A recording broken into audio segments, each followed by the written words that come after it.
trata sobre el acceso a la tierra fiscal y hace un recorrido de largo plazo, digamos, porque abarca desde finales del siglo XIX hasta el año 2010. Y ese recorrido me ha permitido a mí dar cuenta de distintos momentos y de cómo, digamos, cómo ha venido siendo el tema de distribución de la tierra, de las tierras fiscales, quiénes han podido acceder y de qué manera lo han hecho. ¿Y cómo surge esta inquietud de tesis de doctorado? Contanos, ¿vos estás actualmente en la Flaxo trabajando? ¿Cómo es? Yo estudié en Flaxo, hice la maestría en estudios sociales agrarios y luego el doctorado en ciencias sociales.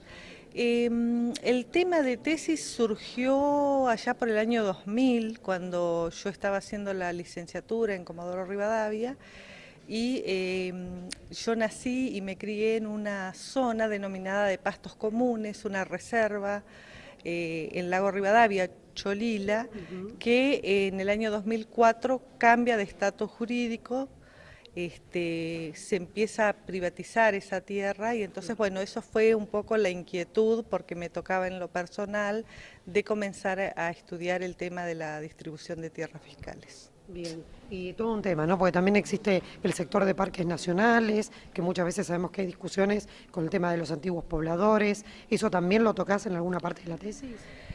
El tema de, sí, digamos, el tema de parques nacionales yo lo tomo porque justamente en Lago Rivadavia algunas familias que se asentaron allí provenían del parque, provenían del desalojo que se ocasionó en el año 1937 a partir de la creación del Parque Nacional Los Alerces. Claro. Sí, así que bueno, justamente por eso, digamos, es como, no me ocupo específicamente del parque, pero sí de esos pobladores y del por qué llegan ahí. Y contanos un poquito brevemente, ¿a qué conclusión llegas con esta tesis?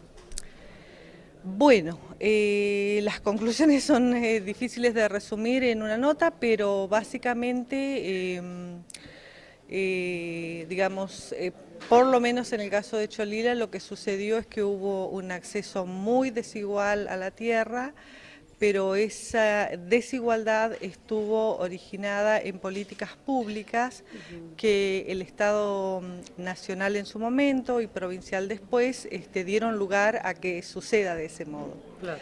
Y por supuesto actores sociales con distintos grados de poder que, digamos, vieron la ocasión, vieron de qué manera el Estado seleccionaba a quienes tenían capacidad económica para contratar con el Estado en términos del arrendamiento o pago de pastajes, y fueron viendo, bueno, que básicamente dos grupos eran los que se iban desplazando, que eran los indígenas y los chilenos.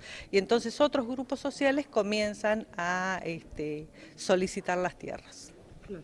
Bueno, un conflicto que sigue año a año y que sigue en el tiempo, ¿no? Al ser humano. Sí,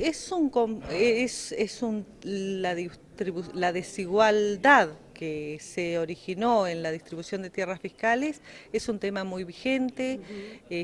Nosotros lo vivimos cotidianamente, digamos, hay digamos, grupos indígenas por un lado que están retornando a sus territorios, y por otro lado tenemos a magnates que están, digamos, que acceden en distintas maneras a tierras fiscales, se apropian de lagos, de ríos.